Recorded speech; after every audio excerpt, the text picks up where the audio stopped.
तो दोस्तों आज के इस वीडियो में हम लोग जानेंगे साइनोग्राम एक्सरे प्रोसीजर करते कैसे हैं और क्या क्या चीज़ों को ध्यान रखना पड़ता है और कौन सी चीज़ों का इस्तेमाल करते हैं उसमें और कैसे हम एक्सरे प्रोसीजर को डन करते हैं। पूरे शुरू से अंत तक हम लोग इस वीडियो में सीखेंगे, तो बने रहिए मेरे साथ। इस वीडियो में बताएंगे कि साइनोग्राम होता क्या है। देखिए, साइनोग्राम जो प्रोसीजर होता है यह एक विशेष एक्सरे प्रक्रिया है जिसमें कॉन्ट्रास्ट डाई का उपयोग करके शरीर के असामान्य मार्ग जैसे साइनस की लंबाई, गहराई और दिशा का पता लगाया जाता है। जहाँ से पस डिस्चार्ज हो रहा हो या जहाँ से कोई वेस्ट मटेरियल निकल रहा हो, उस दिशा का, उसकी लेंथ की, लंबाई की और कहाँ से कितने अंदर तक से आ रही है, कंट्रास्ट डाई डाल के हम विजुलाइज करते हैं स्किन सरफेस पे। हमारे पास एक ये छोटा सा दिख रहा होगा आपको, ये साइनस ट्रैक है और किसी कैविटी से आ रही है स्किन के थ्रू। तो हम राइट साइड में स्किन दिख रहा होगा, इस तरह से हम दिखाएंगे, अभी लाइव दिखाएंगे आपको। हमारे साथ हैं रेडियोग्राफर्स कृष्णा। अब हम लोग जो भी साइनोग्राम प्रोसीजर में इस्तेमाल होने वाली जो भी सामान है, जो भी ज़रूरत की चीज़ें हैं, वो सब एक जगह कलेक्ट कर लेते हैं। जैसे कॉन्ट्रास्ट हो गए, डाई हो गए, नॉन आयनिक कॉन्ट्रास्ट ले लेते हैं। ये सबसे विशेष ध्यान हमको एंटीबैक्टीरियल चीज़ों का रखना चाहिए, जिसे वीगो ले लेते हैं। अभी देखिए, हमारे जो पेशेंट है उसका साइनस थोड़ा मोटा है, उसके लिए हम अपना टेक्निकल कुछ इस्तेमाल करते हैं और ये सभी सामान कलेक्ट करने के बाद हम पेशेंट के टेबल पे पहुंचते हैं। पेशेंट के टेबल पे पहुंचने के बाद पेशेंट की पोजीशनिंग कर देते हैं, जिसमें हमारा जो ओपनिंग्स है और बोन है उसके बीच में कुछ डिस्टेंस हो या एरिया अच्छे से डिफाइन हो सके। इसके लिए हम एक स्काउट इमेज ले लेते हैं। हमारे पास एक पेशेंट है जिसका हम लोग साइनोग्राम साइनस की जांच करेंगे। देखिए, आपको दिख रहा होगा कि हमारे पास एक वीगो ले लिए। वीगो लेने के बाद हम अच्छे से वीगो सिरिंज में फिट कर लेते हैं और पेशेंट को पहले पोस्ट ऑपरेटिव है, जो फीमर के पार्ट है, फीमर फ्रैक्चर हुआ था 2-3 महीने पहले, उसको बदला गया है और उसकी टैपिंग की गई, सूचर किया गया है। तो कहीं कहीं साइनस एक नली की तरह होता है, जिस छेद जैसा बन गया है समझ लीजिए। तो उसी में हम डाई डालते हैं और देखते हैं कि छेद की लंबाई कितनी है और कितने अंदर तक उसके मार्ग बन रहे हैं, डेप्थ बन रहे हैं, कितने कहाँ से वो पस निकल रहा है या कोई वेस्ट मटेरियल या गाढ़ा सा चिपचिपा पदार्थ निकल रहा है। उसको देखने के लिए हम यह एक प्रोसीजर करते हैं। अभी आपको दिख रहा होगा इस पेशेंट में 3 ओपनिंग्स हैं। अभी ये पेशेंट हमसे बात करते हुए बताया कि हमारे 3 ओपनिंग से जो कभी कभी आता है और कभी कभी नहीं आता है। इस टाइम में आ रहा था, 2 ओपनिंग से आ रहा था लेकिन 1 ओपनिंग से नहीं आ रहा था। इस चीज़ को पता लगाने के लिए हम एक्सरे का, देखिए आपको जैसे ही हम वीगो लगा के और जैसे ही कॉन्ट्रास्ट पुश कर रहे हैं, आपको डिस्प्ले पे दिख रहा होगा, जैसे ही हम कॉन्ट्रास्ट पुश कर रहे हैं थोड़ी थोड़ी कॉन्ट्रास्ट आगे की ओर बढ़ती हुई नज़र आ रही है। हाँ बिल्कुल, आपको इस वीडियो में दिख रही है, थोड़ी थोड़ी कंट्रास्ट बढ़ती हुई नज़र आ रही है हमारे फीमर बोन की तरफ। मतलब ये तो एक डिटरमाइन हो रहा है कि बोन के वजह से या बोन के पास से ही पस निकल रहे हैं या कोई चिपचिपा पदार्थ निकल रहा है। अब देखिए, इस ट्रैक से दे रहे हैं और दूसरी वाली ट्रैक से कंट्रास्ट निकल रहा है। फिर हम एक स्काउट इमेज ले लेते हैं। फिर अब देख रहे कि इस बीच वाले मिडिल वाली जो ओपनिंग्स है उससे दे रहे हैं, तो हम डिजिटल वाली ओपनिंग से कंट्रास्ट बाहर निकल रहे हैं। और जैसा कि पेशेंट पहले ही बता चुका है कि जो प्रॉक्सिमल ओपनिंग है वो पहले से ही थोड़े बंद है या उससे कुछ दिनों से नहीं आ रहा है, लेकिन 2 ओपनिंग अभी एक्टिव है, वो नॉन एक्टिव है। तो अभी देखिए, अब हम ट्राई करेंगे कि अच्छा, अगर बीच वाले से दे रहे हैं तो नीचे वाले से निकल रहा है। फिर अब हम देखेंगे नीचे वाले देने से क्या ऊपर वाले से निकल रहा है कि नहीं। हम खुद अपने जानने के लिए ट्राई करेंगे ताकि पेशेंट की जांच अच्छी हो पाए और उसके जो भी कोलेट्रल्स हैं उसको पता लगाया जा सके।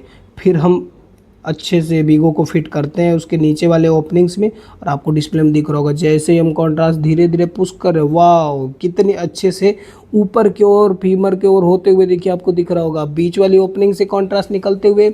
और दूसरी सबसे बड़ी बात कि बीच वाली ओपनिंग के साथ साथ प्रॉक्सिमल ओपनिंग तक गई है। भले ही ओपनिंग तक पहुंचने के बाद कॉन्ट्रास्ट सुपरफिशियल लेयर पे नहीं आ रहा है। सुपरफिशियल लेयर मतलब बाहर की ओर तो नहीं आ रहा है, लेकिन वहाँ ओपनिंग पे जाके अंदर अंदर ही टिका पड़ा है।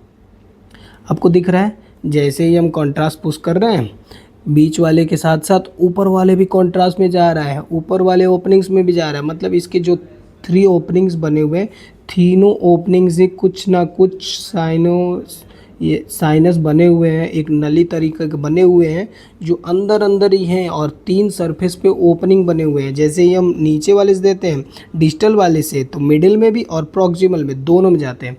अब हम क्या करते हैं इस पेशेंट को कि उस पोजीशन में देखने के बाद अब हम कुछ दूसरी पोजीशन लेते हैं, जैसे एपी पोजीशन में करते हैं। एपी पोजीशन में हम जब मिडिल में देते हैं तो जैसे देखिए आपको डिजिटल साइनस से आपको कंट्रास्ट निकलता हुआ बाहर दिख रहा है, उधर से दे रहे हैं और नीचे से निकल रहा है, मतलब वो ओपनिंग नली बनाई हुई है अंदर की ओर, मसल्स में अंदर की ओर ओपनिंग बनाई हुई है। हमें इसी चीज़ की जांच करने के लिए साइनोग्राम करते हैं, एक नली देखने के लिए, साइनस देखने के लिए, अंदर कितनी गहराई है या कहाँ से पस निकल रहा है, कितने रास्ते हैं, ये रास्ते देखने के लिए हम साइनोग्राम एक्सरे प्रोसीजर करते हैं।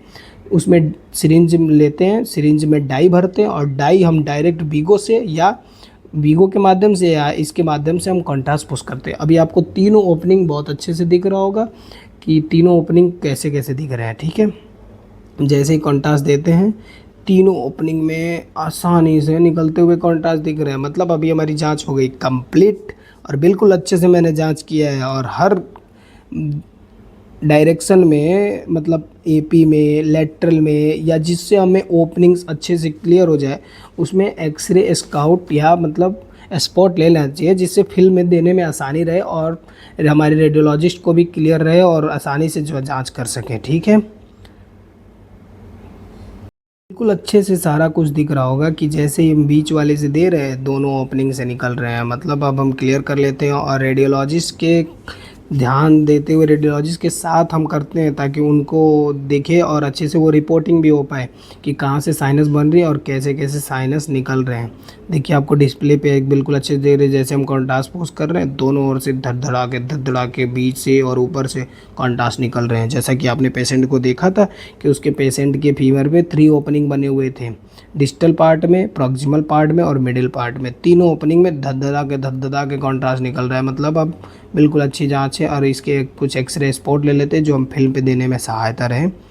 देखिए अब नीचे वाले से दे रहे हैं तो बीच वाले से भी दिख रहा है, बीच वाले से दे रहे हैं तो इधर उधर कोलेटरल्स एक ही में मिले हुए हैं, मतलब साइनस एक ही में जुड़ा हुआ है लेकिन ओपनिंग 3 बनी है। बहुत सारे पेशेंट में क्या होता है कि जब हम पोस्ट ऑप करते हैं और जो सूचर लगाते हैं, सूचर अच्छे से नहीं काटते हैं, पेशेंट खुद ही काट लेते हैं इस वजह से, या कोई दिक्कत हो जाती है तो उस वजह से इन्फेक्शन होने की वजह से भी साइनस बन जाते हैं या नली तरीके से कुछ बन जाता है जो दिखता रहता है, ठीक है।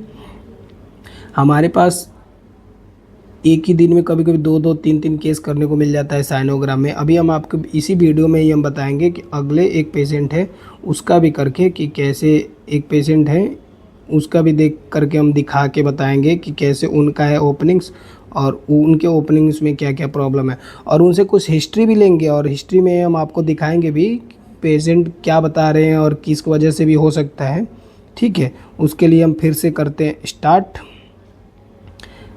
उसके लिए फिर हम दूसरे पेशेंट जो होते हैं उनके लिए हम अच्छे से फिर नई ऊर्जा के साथ फिर से करते हैं तैयार। तैयार होने के बाद हम फिर से सामान उनका भी इकट्ठा करके अच्छे से पोजीशनिंग कर लेते हैं। अभी देखिए हमारे पास ये पेशेंट हैं जो जिनके फीमर पे ही है लेकिन ये ओपनिंग सरफेस पे ही है, ऊपर की ओर दिख भी रहा है। हम अच्छे से पोजीशन कर लेते हैं पेशेंट की और स्काउट एक्सरे इमेज ले लेते हैं। देखिए आपको स्काउट डिस्प्ले पे दिख रहा है, एक्सरे स्काउट इमेज ले लेते हैं और फिर से latest start to do it x-ray procedure sinogram. फिर हम देखते हैं कौन सी ओपनिंग है और कहाँ से हम उसको, ओपनिंग्स जो आ रहे हैं देखिए इनके कितने बड़े, थोड़े साइज़ में डायमीटर में बड़े हैं ओपनिंग्स। इसके लिए अगर हम सिरिंज से करें तभी भी छोटा पड़ेगा और अगर हम चाहे वीगो से करना तभी भी छोटा पड़ेगा। तो इसके लिए कुछ हम टेक्निकल एक चीज़ इस्तेमाल किए जो जेलोकेन जेली के ओपनिंग होता है उसको लगा के और हम अच्छे से फिट करके तब कॉन्ट्रास्ट देंगे ताकि हमें भरता हुआ दिख सके। इस पेशेंट के जैसे क्या है कि चोट लगी है बहुत दिन पहले और कुछ वो जो टिश्यू है, टिश्यू इफेक्ट हो गया है, वह हार्ड सा हो गया है और वहाँ से कभी कभी पस आता रहता है, बाकी वो ओपनिंग बनी सी रह रही है, ठीक है। इसको देखने के लिए हम फिर करते हैं उसको स्टार्ट और आइए हम इनसे हिस्ट्री लेते हैं कि क्या हो सकता है, इनसे पूछते हैं क्या प्रॉब्लम है।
पेशेंट से अच्छे से हिस्ट्री लेने के बाद हम फिर से इसके प्रोसीजर को स्टार्ट करते हैं और वीगो लगा के उस देखिए अब कॉन्ट्रास्ट को धीरे से फिल करते हैं साइड वे से। देखिए थोड़ी सी ओपनिंग्स पे जाके बस वहीं से रुक जाता है और कॉन्ट्रास्ट बाहर आने लगता है। हालांकि अलग अलग पोजीशन में भी लेके हम ट्राई करते हैं और अच्छे से मतलब बेहद अपना पूरा 100% देने के बाद भी ओपनिंग्स के अंदर और ज़्यादा डेप्थ में गहराई में कॉन्ट्रास्ट डाई नहीं जाता है। फिर हम अपने रेडियोलॉजिस्ट को दिखाते हैं और इनकी मतलब फिर अल्ट्रासाउंड करा के भी देखते हैं तो पता चलता है कि हाँ ओपनिंग वहीं तक है, थोड़ी ही ओपनिंग है लेकिन मसल्स इंजरी हुए हैं, हील हो गए हैं मसल्स पूरे। देखिए आपको दिख रहा होगा, हम स्पॉट इमेज ले लेते हैं ताकि आसानी से रिपोर्ट भी हो सके। फिर पेशेंट को डॉक्टर से मिलाने के बाद अपना हाथ में से निकालते हैं हम ग्लव्स। मिलते रहेंगे अगले वीडियो में, तब तक के लिए लाइक शेयर सब्सक्राइब करना